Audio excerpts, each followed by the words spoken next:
Today we will be looking at inequalities, going over linear and quadratic. Starting off, we will have a quick overview of inequalities, going over the basics and some linear examples. Then we'll move on to some quadratic inequalities and finish off with some practice questions. So just a quick overview, what are inequalities? They are expressions which show the relationship between two numbers that are not equal. For example, we may have an expression which shows that x is more than a number. It can be less than a number, more than or equal to, and less than or equal to. And when it comes to this topic, we will need to solve these inequalities. So again, as we looked at before, when we solve an equation, we look to find the values for x. Now, the only difference between solving inequalities versus normal equations is with a normal equation, it will equal 0. So with a normal equation, there will be an equal sign in the equation. And with inequalities, we will have one of these signs here that we need to work with. Okay, so let's go through an example to make sense of this. So we need to solve 2 brackets 3x plus 4 more than 4x minus 3. So we're going to approach this the same way we would with a normal equation. We're going to multiply out the brackets, get the x's to one side, all the numbers on the other side, and that will give us our values for x. Okay, so starting off, let's just multiply out.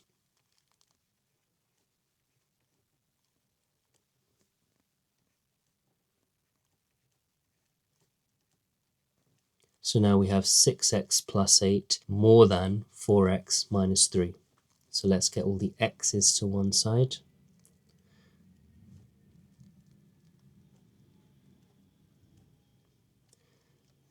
And now the numbers on the other. So we want x on its own, so we divide by 2. Therefore, this shows that x is more than negative 11 over 2. And if this was a normal equation, x would equal minus 11 over 2. So we would have the exact solution. But with inequalities, we are given a range. So we don't know the exact value for x. We just know that it is more than minus 11 over 2. So x is more than minus 5.5. Now we can show this on a number line to make a bit more sense of it. So here we have 0, and round about here we've got minus 5.5. Now this expression shows that x is more than minus 5.5. So if we want to display that on here, we draw a circle above minus 5.5, and the value for x is more than this. So we're going to draw a line to the right. So x can be any value from here all the way onwards. If I had a solution where x is less than or equal to 2, if we want to show that on this number line, here we would have 2. And because this is less than or equal to, we're going to shade this circle in. If it's more than or less than, it's a hollow circle. If it's equal to, we shade this circle in. Okay, and it is less than this value, so we're going to go left here. So we're just working in ranges here. Looking at another question, here we need to solve this inequality and represent the solutions on a number line. So again, we're going to solve this just as we would a normal equation. So when we have this expression in the middle, one by one we want to get rid of any of these terms, and whatever we do, we apply to the left hand side and the right hand side. Okay, so let me write out this here.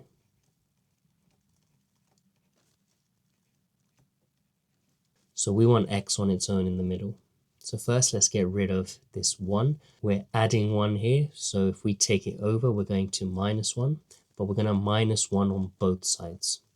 So this will be minus 8 less than 2x less than or equal to 4. Now this is 2x, but we want x on its own. So to get rid of this 2, we're multiplying here. If we take it over, we're going to divide.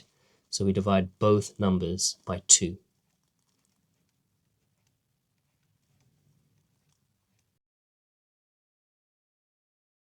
Okay, so that's our final expression there. So we know based off of this, x is less than or equal to 2 and more than minus 4. So let's draw that on a number line.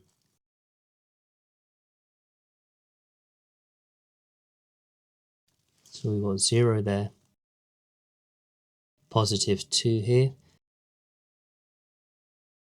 and negative 4 there. So we know that x is less than or equal to 2. So we're going to shade this in there, and more than minus 4. Just going to join these two together now. And that now represents this inequality. Moving on to the next question. Again, we're going to solve this like a normal equation. Let's get x on its own in the middle. Rewrite this.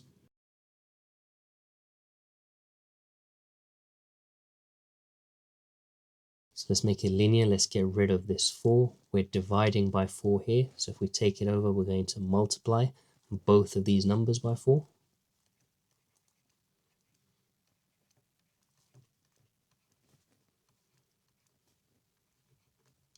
Minus 1 here, plus 1 on the other sides.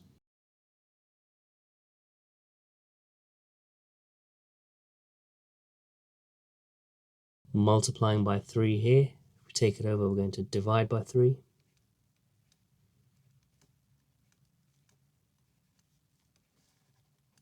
So this shows that x is less than or equal to 3 and more than minus 1.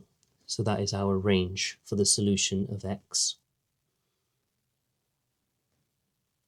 Moving on from linear inequalities, we're now going to take a look at quadratic inequalities. And if you can remember from the previous algebra lessons, when it came to solving equations, you'll remember when it comes to solving with quadratics, there will always be two values of x compared to linear where there's only one, okay? And with quadratic inequalities, I find that drawing a simple graph sketch really does help a lot to understand where the ranges for x will be, okay? So let's look at an example. Now remember, when it comes to solving any inequalities, we solve as we usually would with a normal equation, and the only difference is we don't have an equal sign, okay?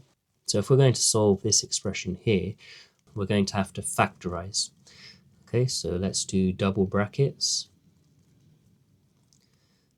less than or equal to 0. So two numbers I multiply to give us 12, add or minus to give us 7, do minus 4 and minus 3.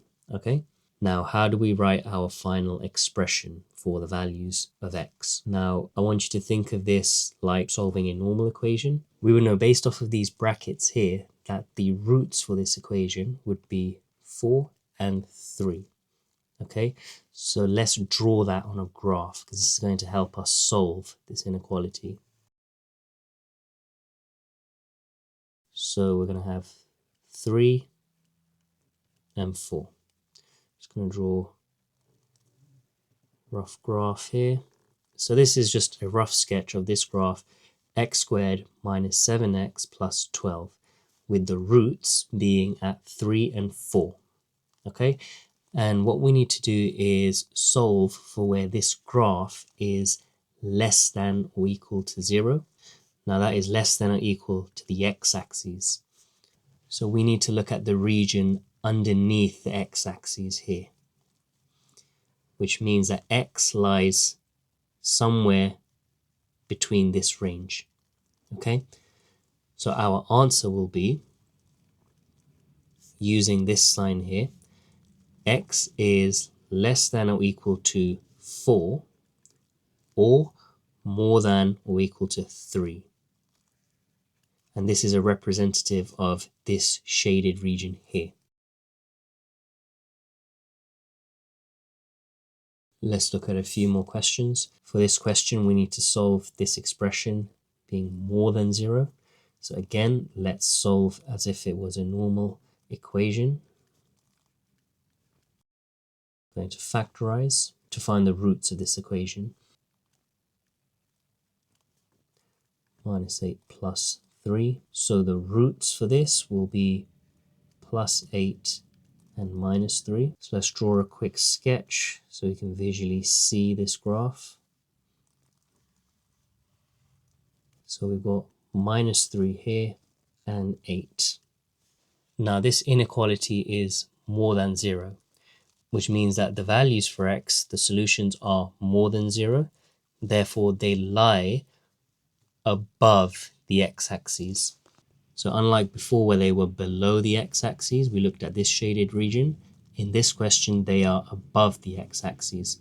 So the solutions lie in these areas here. So we're going to have two solutions for x. X is more than 8, because we're going that way, or x is less than minus 3. So this is why I like drawing a graph, just so we can visually see where the solutions lie.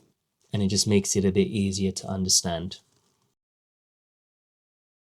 Moving on to the next question. Let's go ahead and solve this. Now, as you can see, this is the difference of two squares. So if we factorize this,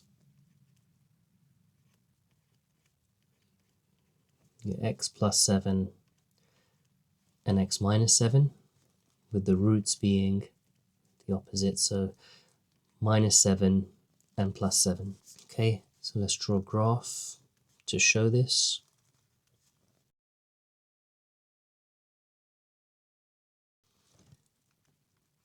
Minus 7 plus 7. Now the solutions for x lie above the x-axis, therefore they're going to be in this region here, meaning that x is more than 7 or x is less than minus 7. Okay, handing it over to you now. You can please pause the video here and attempt these 4 questions, and we will go over them together once you're done.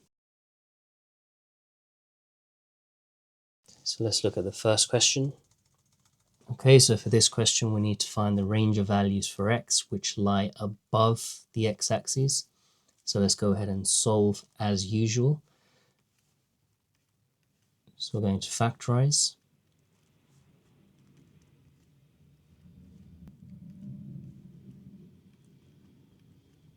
So the roots are 6 and minus 2.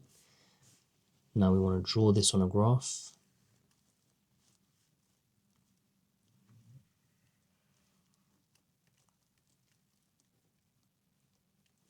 Now the values of x lie above the x-axis, so they're going to be in this range here, meaning that x is more than 6 or x is less than minus 2. Here we have a linear inequality and we need to represent our solutions on a number line. So let's go ahead and write this out.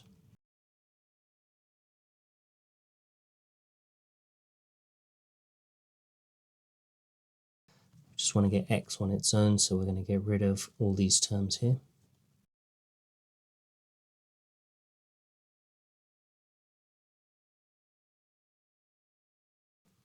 Take the 2 over.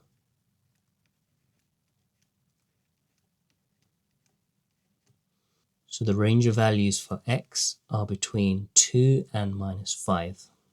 So if we draw this on a number line, we have 2 and we have minus 5.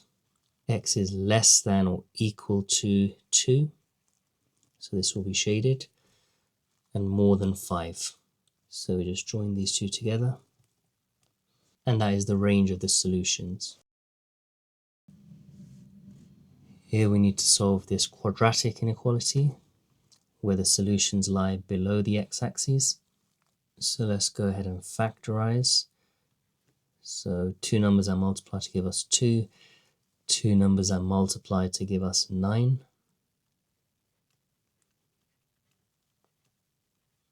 Okay, and those add up to give us 11.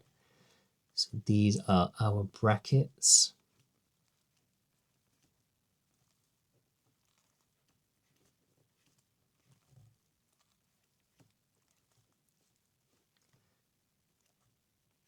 So the roots are going to be 9 over 2 and positive 1. Okay, so we want to draw this on a graph.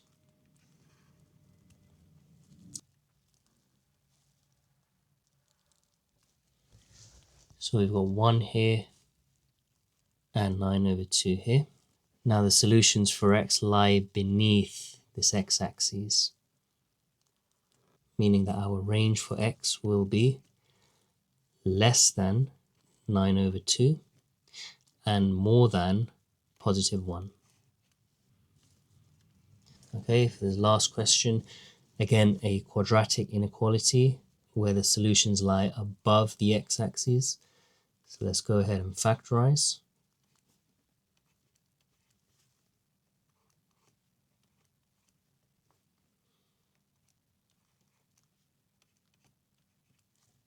So the roots are 8 and minus 3. Again, let's draw this on a graph.